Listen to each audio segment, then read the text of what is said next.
नगर निकाय चुनाव को लेकर आरक्षण व्यवस्था पर उठे सवाल पर सबकी नजर झारखंड उच्च न्यायालय पर टिक गई है।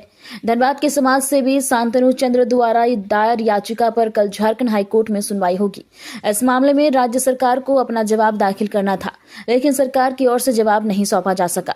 इसके बाद माननीय न्यायालय ने अगली सुनवाई की तिथि 7 जनवरी निर्धारित की है और राज्य सरकार को स्पष्ट जवाब देने का निर्देश दिया। वहीं मीडिया से बात करते हुए याचिकाकर्ता शांतनु पासवान का कहना है कि राज्य सरकार नगर निकाय चुनाव पूरी कराने की पूरी तैयारी कर चुकी है, लेकिन आरक्षण को लेकर स्थिति स्पष्ट नहीं। सरकार ने कोर्ट में यह जानकारी दी कि नगर निकाय चुनाव आबादी के आधार पर कराए जाएंगे, जिसमें अनुसूचित जाति यानी कि एससी और अनुसूचित जनजाति यानी कि एसटी को अलग अलग दर्जे में आरक्षण दिया जाएगा। हालांकि याचिकाकर्ता का आरोप है कि सरकार हाई कोर्ट की आड़ में किसी भी तरह चुनाव प्रक्रिया पूरी करनी चाहती है, जबकि वास्तविक आबादी के अनुसार आरक्षण लागू नहीं किया जा रहा है। शांतनु चंद्र ने अपनी याचिका में विशेष रूप से धनबाद जिले का मामला उठाया है। उनका कहना है कि धनबाद जिले में अनुसूचित जनजाति की आबादी अधिक है, इसके बावजूद जिले का वह दर्जा और आरक्षण नहीं दिया जा रहा है जिसका वह हकदार है। उन्होंने उदाहरण देते हुए कहा कि आबादी के आधार पर रांची जिले को विशेष दर्जा दिया गया है, वहीं आदित्यपुर को भी यह दर्जा प्राप्त है, तो फिर धनबाद को इससे वंचित क्यों रखा जा रहा है। आरक्षण को लेकर आपने नगर निगम आरक्षण जो चुनाव को लेकर आपने कोर्ट में भी दायर किया हुआ है, कल उसका सुनवाई है, तो क्या लगता है इस बार कोर्ट का क्या फैसला है? देखिए, मैंने जो याचिका आरक्षण पॉलिसी के खिलाफ दायर की थी माननीय उच्च न्यायालय में, उसका एक फैसला कल आने को है।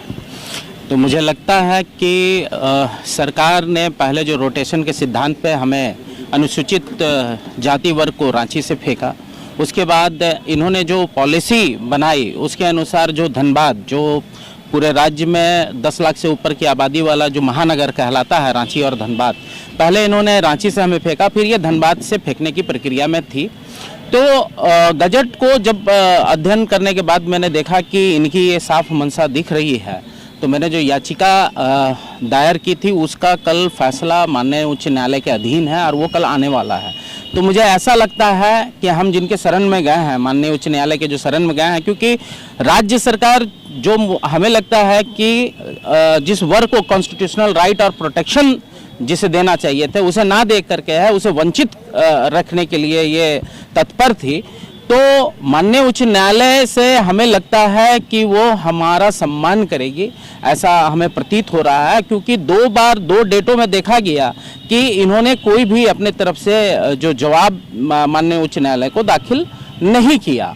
तो इसके पीछे जो साफ मंशा है वो टाइम बाई करने की इनकी पूर्ण रूप से मंशा है और कहीं ना कहीं गुमराह करके, हमें गुमराह करके ये इलेक्शन कराने की और बढ़ रहे हैं। तो अब देखा जाए कि कल जो है ये एक ऐतिहासिक फैसला अनुसूचित जाति वर्ग जो पूरे झारखंड में निवास करता है और धनबाद में सर्वाधिक निवास करता है, उनके पक्ष में आएगा, ऐसा प्रतीत हो रहा है।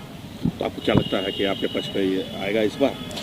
अगर मैं आरक्षण पॉलिसी की बात करूं और अगर मैं संविधान की बात करूं, तो मुझे निश्चित रूप से लगता है कि ये फैसला मेरे पक्ष में नहीं आकर के पूरे अनुसूचित जाति वर्ग के पक्ष में आएगा, ऐसा मुझे प्रतीत हो रहा है।